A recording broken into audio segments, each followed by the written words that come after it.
Oke, topik ketiga kali ini saya mulai aja ya kalau gitu ya. Ini udah hampir jam 2. Saya share screen dulu.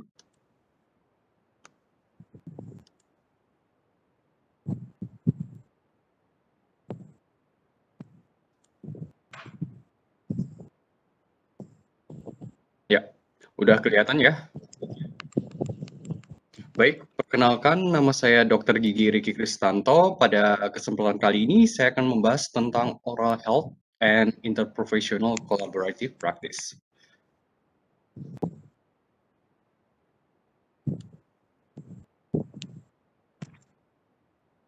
Ya, pada dasarnya, apa sih yang dimaksud dengan kesehatan rongga mulut? Pada dasarnya, kesehatan rongga mulut ini meliputi kondisi kesehatan rongga mulut itu sendiri, mulai dari kondisi gigi, jaringan periodontal, dan juga jaringan pendukung yang ada di rongga mulut itu sendiri. Saat ini apa ya, Om? Kemudian, pada dasarnya Ini, kesehatan rongga mulut ini sangat penting bagi orang dewasa aku atau lali. orang lansia, di mana Ajudan. fungsinya itu sendiri itu digunakan untuk menjaga kesehatan fungsi dari kondisi si pasien tersebut, fungsi pengunyahan, dan juga kenyamanan serta fungsi pembicaraan, yang dimana hal ini merupakan penting karena merupakan hal kompeten dari kondisi gigi secara umum. Jadi kesehatan rongga mulut ini merupakan kondisi di mana merupakan kondisi secara umum yang harus diperhatikan pada si pasien itu sendiri. Kemudian apa sih yang dimaksud dengan penyakit rongga mulut itu sendiri? Penyakit rongga mulut sendiri itu dapat berupa kondisi adanya karies gigi. Karies gigi itu pada dasarnya berupa seperti adanya gigi lubang. Oleh karena itu, sebagai seorang dokter gigi, kita harus memberikan perawatan pada kondisi gigi yang lubang tersebut agar tidak terjadi suatu kondisi yang sangat nyeri. Kadang-kadang gigi yang lubang kalau tidak dirawat, itu mengakibatkan gigi mengalami kondisi yang nyeri. Kemudian penyakit periodontal, di mana penyakit periodontal ini berupa adanya pembengkakan pada bagian gusi, atau juga apabila terjadi karang gigi, itu merupakan jenis dari penyakit periodontal. Kemudian adanya kanker rongga mulut, biasanya dapat mengakibatkan terjadinya kondisi yang sangat nyeri, kemudian functional limitation, dan juga mengalami penurunan kondisi kualitas hidup si pasien tersebut. Oleh karena itu, hasil yang optimal dalam penjaga kesehatan gigi dan mulut dapat meningkatkan kesehatan si pasien itu sendiri. Dengan adanya kolaborasi interprofesional ini dan juga penyedia jasa dari penyedia jasa kesehatan dan juga family dan juga pemberi kesehatan pada si pasien dapat meningkatkan kesehatan si pasien yang mengalami kondisi kesehatan mulut yang tidak baik. Kemudian, apa saja yang dimaksud dengan kedokteran gigi? Pada dasarnya, dunia kedokteran gigi itu sendiri dibagi beberapa macam spesialis. Secara umum kita ketahui ya, adanya kedokteran gigi yang dimana nanti kalau udah lulus, mahasiswa kedokteran gigi kalau udah lulus itu nanti akan menyandang sebagai dokter gigi umum. Kemudian jenis-jenis dari spesialisasi kedokteran gigi itu terdiri dari dental public health clinics, endodontis, oral and maxillofacial radiologist, oral medicine, oral pathologist, oral and maxillofacial surgeon, ortodontis, pedodontis, periodontis, prostodontis, dental anestesiologis, dan juga forensik odontologis. Ini macam-macam dari spesialis kedokteran gigi. Kemudian, di mana standar kompetensi dokter gigi Indonesia itu tertuang pada Peraturan Konsil Kedokteran Indonesia Nomor 40 Tahun 2015, di mana di dalamnya itu terdiri dari interprofessional education. Interprofessional education ini masuk ke dalam domain pertama profesionalisme, di mana subdomain keempat yang hubungan sosiokultural dalam bidang kesehatan gigi dan mulut, yang dimana adanya kompetensi utama dan kompetensi penunjang. Lalu apa yang dimaksud dengan kompetensi utama dan kompetensi penunjang? Kompetensi utama adalah mampu mengelola dan menghargai pasien dengan keanekaragaman sosial, ekonomi, budaya, agama, dan ras melalui kerjasama dengan pasien dan berbagai pihak terkait untuk menunjang pelayanan kesehatan gigi mulut yang bermutu. Sedangkan kompetensi penunjang itu membantu kerjasama dengan berbagai pihak terkait untuk menunjang peningkatan kesehatan gigi dan mulut. Lalu, apa yang dimaksud dengan tanggung jawab dari profesional seorang dokter gigi? Pada dasarnya, tanggung jawab seorang dokter gigi tidak hanya pada lingkup hukum praktis saja, melainkan keuntungan seorang dokter gigi untuk meningkatkan prinsip dasar dan juga nilai-nilai dan juga voluntary commitment dan dari seorang dokter gigi untuk meningkatkan kontak sosial antara profesi seorang dokter gigi dan juga masyarakat secara umum. Yang dimana itu nanti membentuk koresponden profesional dan ethical responsibility for individual dentists. Kemudian peran dan tanggung jawab ini tertuang pada standar kompetensi dokter gigi Indonesia, di mana standar itu artinya adalah pernyataan eksplisit tentang kualitas minimal yang ingin dicapai. Sedangkan kompetensi itu dapat diartikan sebagai perilaku yang diharapkan dari dokter gigi yang baru memulai praktik.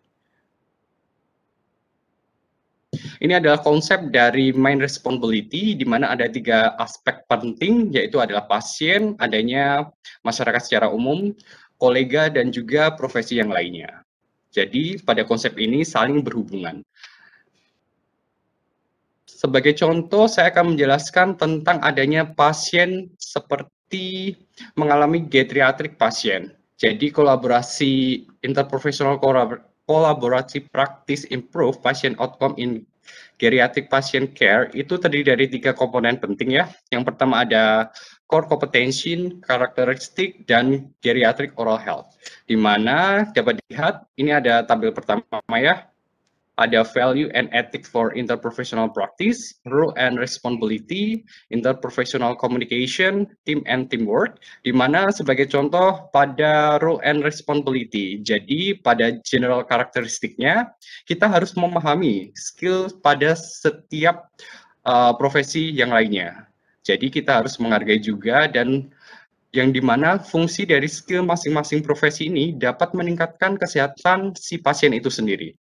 Lalu hubungannya dengan kondisi kesehatan rongga mulut, yaitu adalah hubungan yang relevan antara kondisi kesehatan gigi dan bukan kondisi kesehatan gigi. Maksudnya ini adalah kondisi di mana kadang-kadang si pasien dalam kondisi sakit, kesehatan giginya tidak mengalami maksudnya mengalami penurunan, di mana kadang-kadang kalau kita sakit, kita kan merasa malas ya untuk membersihkan gigi atau menyikat gigi. Oleh karena itu, sebagai geriatric oral health, kita harus meningkatkan mutu si pasien itu dapat menjaga kesehatan rongga mulut tersebut dengan baik. Kemudian, ini adalah contoh tabel kedua, yaitu Geriatric Medical Domain Impact of Oral Health Opportunity for Interprofessional Practice, di mana terdiri dari 5 macam, yaitu medikasi, mobility, cognitive function, social support, dan juga physical impairment. Nanti kalian bisa baca sendiri ya, nanti saya akan kirim filenya di teman kalian. Kemudian, ini adalah interprofessional member of an ideal geriatric patient team, di mana the geriatric patient, apabila kalian menemukan pasien dengan kondisi geriatric patient, maka teamwork ini yang bekerja terdiri dari dokter gigi yang mempunyai ilmu geriatrik. Kemudian adanya dokter umum geriatrik, lalu adanya perawat geriatrik, dan juga caregiver and family, lalu psikologi geriatrik, asisten, sertifikat nursing, dental hygiene, farmasi, asisten fisikan, lalu ada occupational and physical therapist, social worker, dan juga dietitian. Jadi mereka merupakan kerjasama tim yang dapat digunakan untuk merawat pasien dengan kondisi geriatrik. Kemudian,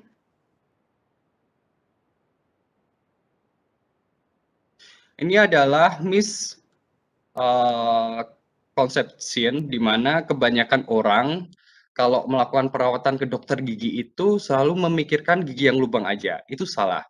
Pada dasarnya, seorang dokter gigi itu tidak hanya fokus pada kondisi gigi lubang, melainkan mereka juga fokus secara keseluruhan pada kesehatan si pasien itu sendiri. Seperti contoh pada paper Journal of Clinical Periodontology yang berjudul Periodontitis and Diabetes at the Significant Direct and Indirect Effects via its order on increase CKD, yaitu Chronic Kidney Disease Incident, di mana dibahas seperti pada gambar, di mana kelainan periodontal ini atau penyakit periodontal ini terjadi karena adanya penumpukan biofilm atau yang biasa kita sebut plak yang kemudian mengendap menjadi karang gigi. Sehingga apabila karang gigi itu nggak dibersihkan, di mana di dalam karang gigi itu terdapat banyak macam mikroorganisme. Kemudian mikroorganisme ini merusak jaringan sekitarnya, yaitu berupa ke dalam seperti gusi, yang menginvasi jaringan gusi sehingga mengakibatkan terjadinya vaskularisasi dan juga terjadinya pembekakan pada jaringan gusi. Kemudian pada pembekakan ini, bakteri ini dapat mengalami pergerakan atau invasi pada jaringan lain, yang dimana nanti akan menginvasi jaringan sel darah yang kemudian dapat mengalir ke pembuluh darah yang akibatnya bisa fatal ke jaringan jantung dan juga pada jaringan kidney-nya atau liver. Sehingga pada dasarnya seorang dokter gigi itu tidak hanya bekerja pada jaringan gigi yang lubang aja, melainkan mereka juga harus memiliki pengetahuan yang luas tentang kondisi kesehatan umum si pasien. Jadi apabila pasien memiliki riwayat penyakit seperti adanya hipertensi, kelainan jantung, atau riwayat diabetes dan juga adanya riwayat penyakit liver, maka seorang dokter gigi itu harus benar-benar memahami tentang perawatan yang tepat untuk menjaga kondisi pasien ini tetap sehat. Itu dari penjelasan di jurnal tadi. Kemudian ini adalah kesimpulannya. Jadi pada akhirnya seorang dokter gigi tidak hanya menjaga kesehatan rongga mulut. Jadi kesehatan rongga mulut itu sangat penting bagi kondisi secara umum dari seorang pasien itu sendiri, sehingga diharapkan hasilnya mahasiswa kedokteran gigi ini harus dapat mempelajari peran dari setiap uh, setiap profesi kesehatan lainnya dan juga harus dapat bekerja sama dengan mereka. Kemudian apa sih fungsinya IPE sendiri? Pada dasarnya IPE ini has the potential to meet the disconnect between dentistry and other healthcare file if done effectively. Kemudian yang ketiga, mahasiswa kedokteran gigi harus menggunakan IPE sebagai peningkatan atau opportunity untuk mendidik mahasiswa lain dalam bidang ilmu yang lain, dalam profesi yang lain, dan juga mengingatkan kesehatan rongga mulut ini sangat penting. Kemudian yang keempat, healthcare provider can provide better care to their patient if they know the rule of order and feel comfortable communication with other profession. Mungkin sekian ya kesimpulan dari IPE tentang topik oral health and responsibility. Mungkin dari mahasiswa ada yang ditanyakan tentang topik kali ini, yaitu oral health and interprofessional collaborative practice. Jika ada, silakan raise hand ya.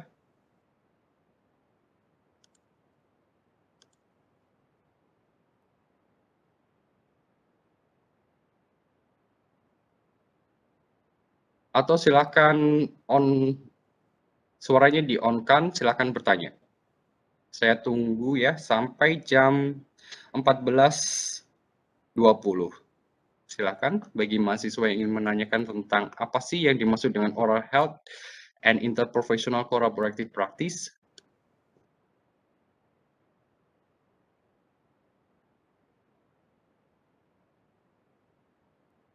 Silakan Niluh. Tadi siapa itu tadi?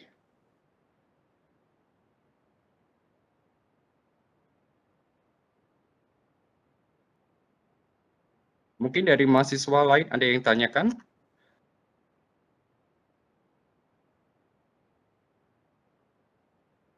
Yang terpenting dalam konsep kedokteran gigi, kita harus memahami peran dari seorang dokter gigi dan juga memahami peran dari masing-masing interprofesi ya. Jadi kalian sebagai pelajaran IPE ini fungsinya adalah memahami peran dari setiap profesi lainnya. Jadi kalau di dunia kedokteran gigi sendiri, itu tadi udah saya jelaskan, ada yang namanya kedokteran gigi umum atau dokter gigi umum, di mana di dalamnya terdiri dari berbagai spesialis.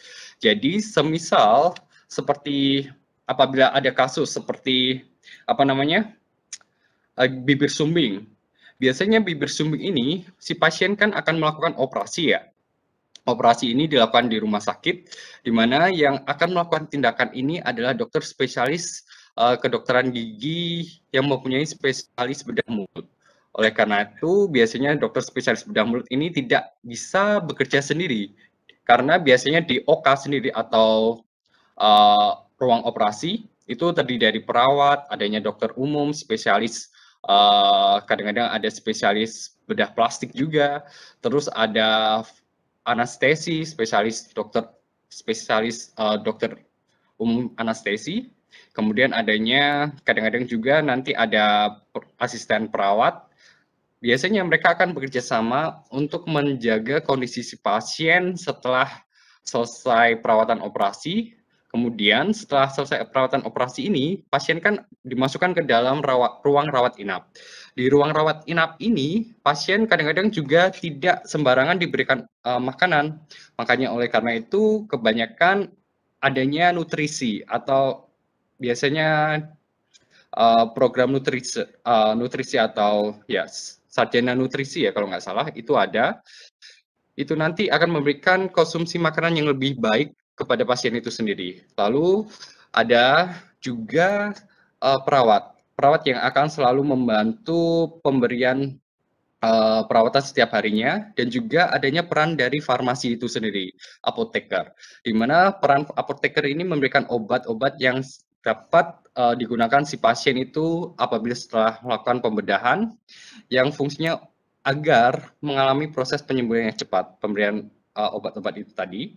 Lalu adanya peran juga dari psikolog. Kadang-kadang si pasien kalau udah dilakukan operasi bibir sumbing itu, kadang-kadang anak itu atau orang yang dewasa yang mempunyai bibir sumbing, kadang-kadang mereka memiliki psikologi yang kurang percaya diri. Oleh karena itu, peran psikologi itu sangat penting untuk meningkatkan kepercayaan diri dari si pasien itu yang telah melakukan perawatan pembedahan tadi untuk menghilangkan bibir sumbing tadi. Kemudian di sini juga kadang-kadang kalau melakukan operasi bibir sumbing, jadi ada beberapa peran profesi yang sangat penting seperti dokter spesialis bedah mulut, dokter bedah, kadang-kadang ada dokter spesialis anestesi, kadang-kadang ada perawat. Kadang-kadang perawat ini juga terdiri dari spesialis perawat spesialis ya, ada perawat spesialis bedah, lalu perawat spesialis anestesi juga ada. Oleh karena itu, mereka bekerja sama di ruang OK, kemudian setelah selesai perawatan di ruang OK, si pasien dikirim ke ruang rawat inap, di mana di dalam ruang rawat inap ini kerja tim seperti perawat dan juga apotek dan juga nutrisi atau nutrition untuk memberikan perawatan kepada pasien agar cepat pulih. Mungkin itu yang bisa saya jelaskan. Jika tidak ada, saya tutup ya, soalnya jam 14.20. Kalian ada lagi ya topik 4 kalau nggak salah. Jam berapa itu kalau saya boleh tahu? Ada yang bisa memberikan informasi jam berapa kuliah berikutnya?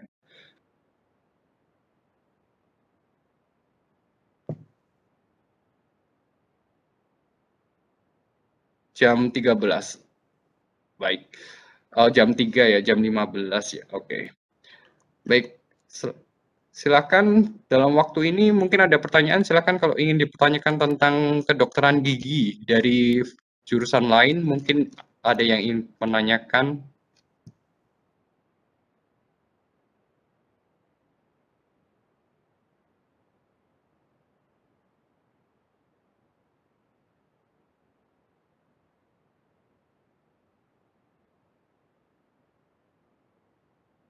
Saya tunggu ya. Jika tidak ada sampai jam 14.20, nanti saya tutup kalau gitu.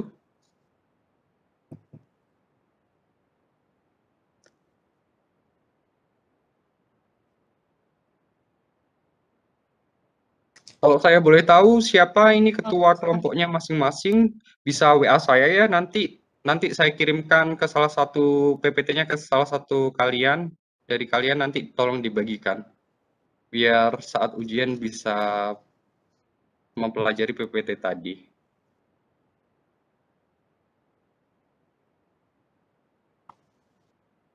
Selamat siang dok, izin bertanya. Ya silakan, ini siapa dari fakultas mana, prodi apa?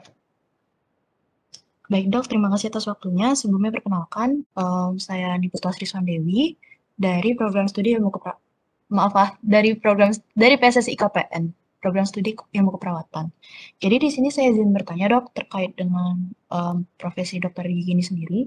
Saya hanya penasaran, kalau misalkan praktek mandiri, apakah perlu ada interprofesional juga, atau dari dokter gigi sendiri yang benar-benar memegang kendali kayak satu prakteknya dia ya udah satu orang aja yang bekerja seperti itu.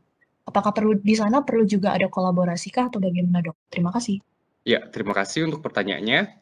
Pada dasarnya, jika seorang dokter gigi praktek mandiri, kadang-kadang di mana kita mendapatkan pasien dengan gejala seperti memiliki riwayat penyakit umum. Seperti tadi yang di jurnal tadi dijelaskan pasien mempunyai riwayat penyakit kidney atau ginjal. Oleh karena itu, kadang-kadang kita harus menanyakan riwayat si pasien secara detail.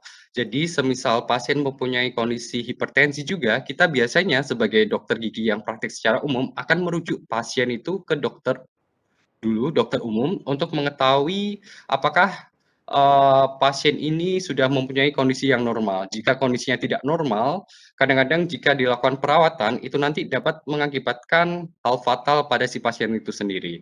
Oleh karena itu, biasanya dalam praktek pribadi seorang dokter gigi atau dokter gigi yang praktek sendiri, itu di dalamnya kadang-kadang terdiri dari administrasi, lalu ada dokter gigi sendiri, kemudian ada perawat gigi. Kadang-kadang jika ada dalam satu praktekan itu kan klinik terdiri dari dokter umum, lalu perawat, lalu dokter gigi dan juga perawat gigi. Mereka biasanya bisa langsung merujuk dalam satu gedung yang sama. Jika mereka hanya praktek sendiri, maka biasanya kita memberikan surat rujukan ke dokter umum yang terdekat atau kadang-kadang kita merujuk ke rumah sakit. Jadi, kita sebagai seorang dokter gigi itu harus memahami kondisi kesehatan si pasien secara umum. Jadi, kadang-kadang kita juga tidak boleh melakukan perawatan atau memberikan tindakan secara sembarangan jika pasien mempunyai kondisi kesehatan yang memiliki riwayat penyakit sistemik ya, seperti itu. Mungkin ada yang ditanyakan lagi?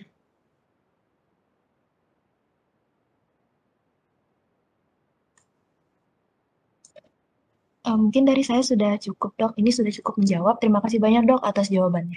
Ya, terima kasih. Mungkin jika sudah tidak ada pertanyaan, saya tutup ya untuk IPE topik ketiga kali ini. Mahasiswa yang hadir cuma 697 ya, dari total 760 mahasiswa ya. Baik, kalau gitu selamat sore semuanya. Saya tutup ya. Selamat siang. Terima kasih dokter. Terima kasih dokter dan selamat Terima siang. kasih dokter, selamat siang. Selamat siang dokter. Terima kasih. Terima kasih dokter. Terima kasih dokter.